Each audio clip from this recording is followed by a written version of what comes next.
Some other news today, weather-wise, the National Weather Service has now completed its damage survey in Spalding County after Monday's powerful storms. Officials confirmed a tornado touched down in the area, and Spalding Fire and EMA report at least 11 homes were impacted.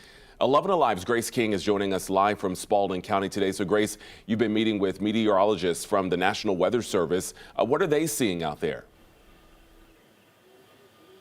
A lot of downed trees in both Henry and Spalding counties, where they say at least 2 tornadoes touched down. The one here splitting trees in Griffin, likely an EF1 with winds up to 90 miles an hour.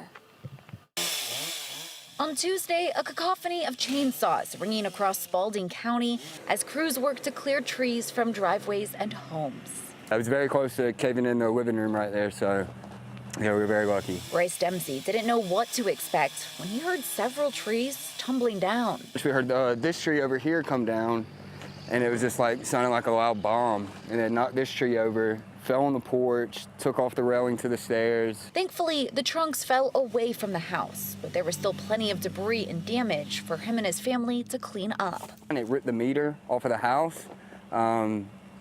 So me and my stepdad were putting the new meter up and running the new service wire to it. We got our work cut out for us. The National Weather Service has had their work cut out for them too. It's been pretty busy. Thankfully, we haven't had the real big one, but we've had a lot of small ones and sort of EF0, EF1 tornadoes. Meteorologist in charge Keith Stellman says April is tornado time in Georgia, and this year is no exception.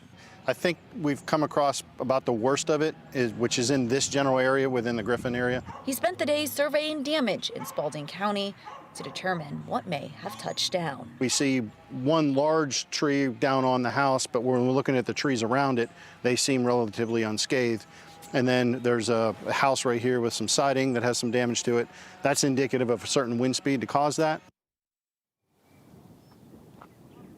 And Keith says these tornadoes are a reminder to always have a plan. A lot of these trees came down quickly, just minutes after those tornado warnings were issued. So always have that plan and be ready when you hear about that severe weather. Live in Griffin, Grace King, 11 Alive News.